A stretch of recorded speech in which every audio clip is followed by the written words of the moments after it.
Apakah Anda pernah bertanya-tanya bagaimana komputer bisa melakukan berbagai macam tugas, mulai dari menghitung, menulis, bermain game, hingga mengakses internet? Komputer adalah alat yang dapat mengolah data sesuai dengan program yang telah ditentukan. Namun, komputer tidak selalu seperti yang kita kenal sekarang. Komputer telah mengalami banyak perubahan sejak ditemukan pertama kali hingga saat ini. Dalam video ini, kita akan membahas sejarah perkembangan sistem komputer, yaitu perangkat keras dan perangkat lunak yang bekerja sama untuk menjalankan komputer. Kita juga akan melihat bagaimana komponen-komponen komputer seperti prosesor, memori, input, output, dan penyimpanan berfungsi dan berkembang dari waktu ke waktu. Mari kita mulai dengan mengenal komputer generasi pertama yang masih menggunakan tabung vakum sebagai komponen utamanya. Komputer adalah mesin yang dapat melakukan operasi matematika atau operasi logika dengan cepat dan otomatis. Pada masa sekarang, komputer dipahami sebagai perangkat elektronik digital yang melakukan tugas di bawah serangkaian instruksi yang disebut program. Istilah komputer sendiri merupakan terjemahan bahasa Indonesia dari komputer. Kata komputer berasal dari kata kerja compute, berasal dari bahasa Prancis computer, dan berasal dari bahasa Latin computare yang berarti menghitung. Komputer modern dapat mengemulasi sifat apapun, dan memang dipercaya bahwa mesin sekarang tentu bisa meniru alat perkomputeran yang akan diciptakan manusia pada masa depan. Komputer juga memiliki berbagai fungsi dalam kehidupan kita, seperti dalam bidang kesehatan, usaha, bisnis, pendidikan, hiburan, atau komunikasi. Dengan adanya komputer, pekerjaan kita akan menjadi lebih cepat dan efisien. Berikut ini adalah sejarah perkembangan komputer dari generasi pertama hingga kelima. Yang pertama, komputer generasi pertama berkembang pada tahun 1945 hingga 1955. Sejarah perkembangan komputer sendiri dimulai dari alat hitung yang menjadi cikal bakal komputer bernama abacus, yang digunakan oleh bangsa Romawi kuno dan Yunani kuno. Pada tahun 1642, Blaise Pascal, seorang matematikawan dan ilmuwan Prancis, menemukan kalkulator otomatis. Lalu sekitar 30 tahun setelah Pascal menemukan kalkulator otomatis, matematikawan Jerman yang bernama Gottfried Wilhelm Leibniz mengembangkan kalkulator tersebut dengan menambahkan sistem bilangan biner. Selanjutnya, pada tahun 1940, komputer modern pertama mulai dikembangkan. Komputer ini belum sehebat komputer yang kita gunakan sekarang, namun tentu lebih canggih dari pendahulunya. Komputer modern pertama dikembangkan untuk keperluan perang. Pada tahun 1936, Konrad Zuse dari Jerman menciptakan Z1, sebuah komputer dengan biner digital yang menggunakan pita berlubang. Kemudian, pada tahun 1943, Zuse berhasil menciptakan versi yang lebih baik dari Z1, yaitu Z3 yang berfungsi untuk merancang pesawat terbang dan peluru kendali. Sementara itu, di blok sekutu, ada ilmuwan Inggris yang bernama Alan Turing mengembangkan Turing Machine yang mampu mengolah data dengan algoritma tertentu pada waktu yang sama. Mesin Turing ini digunakan untuk memecahkan kode yang dikirimkan oleh Angkatan Laut Jerman. Secara umum, komputer generasi pertama yang digunakan dalam akademi dan militer, seperti komputer Atanasoff Berry yang dibuat pada tahun 1937 untuk menyelesaikan sistem persamaan linear, dan komputer Colossus untuk memecahkan kode rahasia dari Nazi Jerman. Komputer Atanasoff Berry dan komputer Colossus adalah dua jenis komputer yang sangat penting dalam sejarah komputasi. Berikut adalah beberapa keunggulan dari masing-masing sistem dari dua komputer tersebut. Yang pertama, komputer Atanasoff Berry adalah komputer digital elektronik pertama di dunia yang dibangun di Iowa State University antara tahun 1939 hingga 1942. Komputer ini mewakili beberapa inovasi dalam komputasi, termasuk penggunaan sistem biner aritmatika yang merupakan sistem yang digunakan oleh komputer modern dalam melakukan perhitungan. Selanjutnya, pemrosesan paralel, yaitu suatu proses yang memungkinkan komputer untuk melakukan banyak tugas secara bersamaan. Selanjutnya, terdapat memori regeneratif, merupakan teknologi yang memungkinkan komputer untuk menyimpan dan mengambil data. Selanjutnya, terdapat pemisahan memori dan fungsi komputasi, di mana hal ini dapat memungkinkan komputer untuk bekerja dengan lebih efisien. Kedua, komputer generasi kedua muncul di antara tahun 1955 hingga 1965. Pada generasi ini, tabung vakum pada komputer generasi pertama telah digantikan oleh transistor. Transistor ini ditemukan oleh tiga fisikawan asal Amerika, yaitu John Borden, Walter Hauser Bradtain, dan William Branford.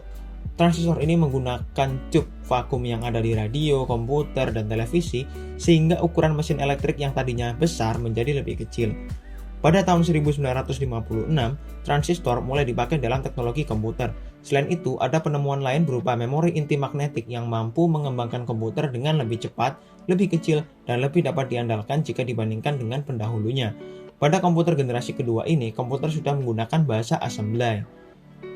Superkomputer, mesin pertama yang memanfaatkan teknologi baru tersebut, dibuat oleh IBM dan diberi nama LARC. Mesin ini dikembangkan untuk tujuan penelitian di laboratorium energi atom. Namun, mesin tersebut sangatlah mahal dan bisa dibilang terlalu kompleks untuk kebutuhan komputasi bisnis, sehingga membuat kepopulerannya cenderung terbatas.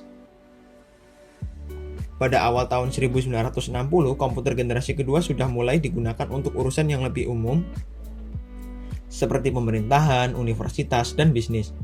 Salah satu contoh penting komputer yang diterima secara luas di kalangan industri adalah IBM 1101. Hampir semua bidang bisnis menggunakan komputer generasi kedua untuk memproses data mereka. Misalnya, untuk mengolah informasi dan data keuangan yang biasa dilakukan pada tahun 1965-an. Pada generasi kedua, sistem operasi komputer menjadi lebih sistematis dengan adanya batch processing system, di mana batch processing system ini adalah sistem yang mengeksekusi perintah secara berurutan dalam satu rangkaian proses.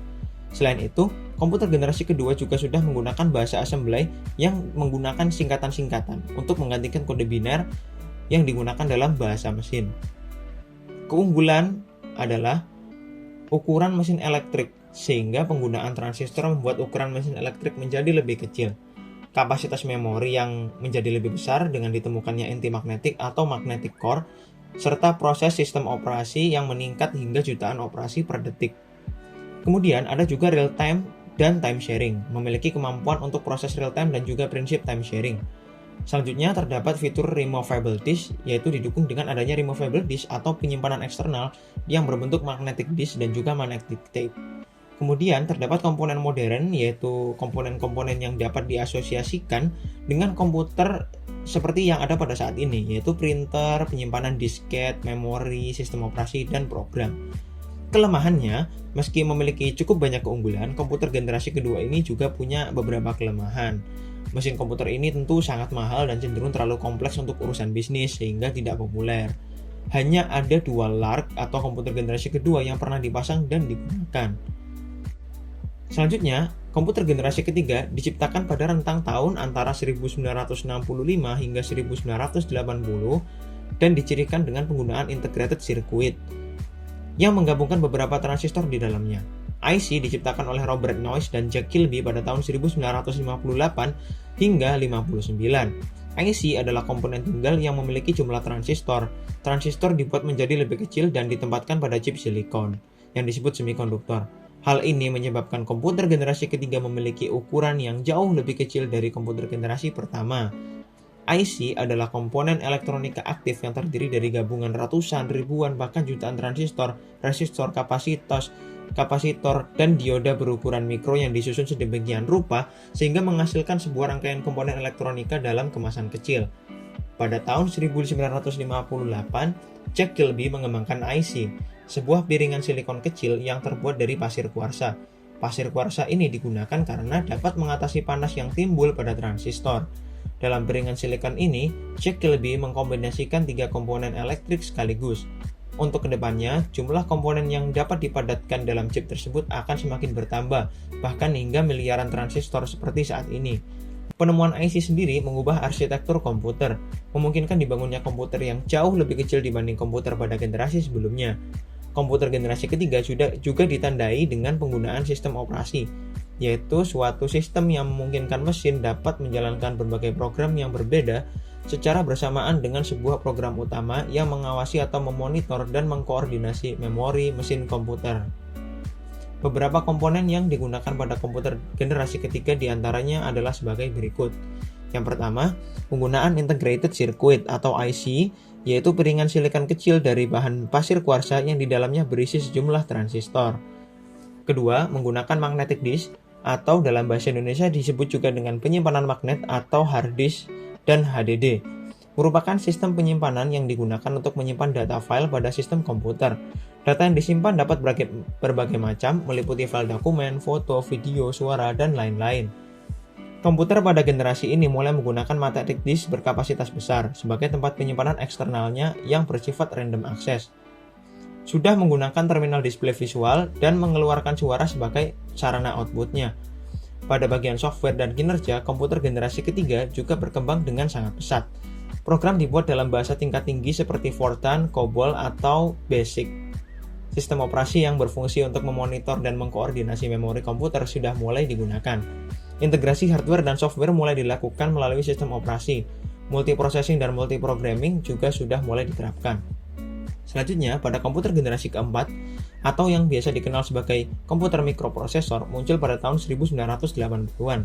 Generasi ini ditandai dengan penggunaan chip sebagai komponen utama yang merupakan gabungan dari kumpulan integrated circuit atau IC serta komponen listrik lainnya. Sejarah komputer generasi keempat pada pertengahan tahun 1960-an hingga awal 1970-an, Fairchild Semiconductor Corporation and Texas Instruments Incorporated adalah salah satu produsen IC terkemuka. Mereka meningkatkan jumlah IC dan komponen elektronik lainnya ke dalam chip silikon tunggal setiap tahunnya. Saat jumlah komponennya meningkat menjadi ribuan, chip tersebut mulai disebut dengan Large Scale Integration Chip atau LSI. Penggunaan chip LSI ke komputer disebut dengan komputer generasi keempat. Perkembangan komputer generasi keempat pada tahun 1971, di mana Intel Corporation mengembangkan mikroprosesor pertama seri 4004. Contoh komputer pada generasi ini adalah Apple I Computer yang dikembangkan oleh Steve Wozniak dan Steve Jobs dengan cara memasukkan mikroprosesor pada circuit board komputer. Selain itu, muncul juga TRS model 8G dengan prosesor jenis Motorola 68000 and Zilog Z80 yang menggunakan RAM 64GB. Komputer Apple II yang menggunakan prosesor jenis 605DR dan RAM 64KB yang juga merupakan salah satu komputer PC yang sangat populer di era itu. Sistem operasi yang digunakan pada saat itu adalah CP/M 8-bit. IBM mulai mengeluarkan PC pada tahun 1981 yang menggunakan sistem operasi MS-DOS 16-bit. Pada tahun 1997, Intel mulai memperkenalkan mikroprosesor Pentium II yang merupakan kelanjutan dari Pentium seri sebelumnya. Lalu pada tahun 1998, AMD K6 3D muncul sebagai pesaing utama Pentium buatan Intel. Komputer generasi keempat sudah dapat menggunakan beberapa komponen pada umumnya seperti zaman sekarang, yaitu mouse, keyboard, monitor, atau komponen lainnya. Yang kelima, komputer generasi kelima digadang-gadang sebagai tahapan perkembangan teknologi yang paling canggih saat ini dan diciptakan pertama kali pada tahun 2000-an. Generasi kelima komputer tidak memiliki batasan waktu yang pasti, tetapi secara umum dianggap berkisar dari akhir 1980-an hingga awal 2000-an. Peningkatan dari segi visualisasi menjadikan tampilan visual pada komputer di generasi kelima mempunyai resolusi yang sangat tinggi dan begitu tajam. Negara yang memelopori perkembangan komputer pada generasi kelima adalah Jepang. Dalam proses pengembangannya, terdapat penambahan komponen-komponen penting ke dalam sistem komputer modern saat ini. Komponen yang digunakan pada komputer generasi kelima adalah menerapkan ragam teknologi modern, seperti superkonduktor, ULSI, dan kecerdasan buatan atau kita lebih mengenalnya dengan sebutan Artificial Intelligence. Berbagai komponen yang dimaksud dari pertanyaan di atas adalah sebagai berikut. Yang pertama, superkonduktor. Fungsi dari teknologi yang satu ini adalah memudahkan sistem komputer dalam mengirimkan berbagai macam informasi menuju perangkat lain. Selanjutnya ada ULSI atau singkatan dari Ultra Large Scale Integration. ULSI merupakan mikroprosesor bagi generasi komputer saat ini. ULSI merupakan hasil pengembangan dari versi sebelumnya yaitu VLSI yang masih memiliki banyak kekurangan. Misalnya saja dari segi harga yang cukup murah, bentuknya yang lebih kecil, dan mampu menampung jutaan komponen data hanya dalam satu buah chip yang sederhana. Yang terakhir, ini adalah penerapan Artificial Intelligence atau implementasi kecerdasan buatan yang memudahkan kita dalam mengoperasikan komputer dalam kehidupan sehari-hari. Komputer generasi kelima juga menggunakan teknologi pemrosesan paralel. Teknologi ini memungkinkan komputer untuk melakukan banyak tugas secara langsung dan real-time dalam kecepatan pemrosesan yang sangat tinggi. Dengan teknologi-teknologi tersebut, komputer generasi kelima mampu melakukan berbagai tugas yang tidak berhubungan dengan mathematics dan memudahkan pengguna dalam berbagai aspek seperti unlocking smartphone menggunakan face detector atau face recognition, mencari informasi di search engine sesuai dengan kata kunci tertentu, hingga pembayaran secara cashless atau nirsentuh. Nah, itulah penjelasan singkat tentang sejarah perkembangan sistem komputer, beserta komponen-komponen dan operasinya.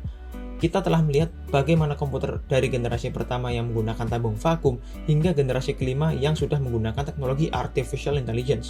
Kita juga telah mempelajari fungsi dan peran dari prosesor, memori, input, output, penyimpanan, dan seluruh spare part lainnya yang berfungsi untuk menjalankan komputer. Fakta terbaru saat ini menyatakan bahwa ada banyak sekali penelitian yang sedang berlangsung untuk mengembangkan sistem komputer yang jauh lebih canggih, seperti quantum computing, neuromorphic computing, dan edge computing, dan masih banyak lagi.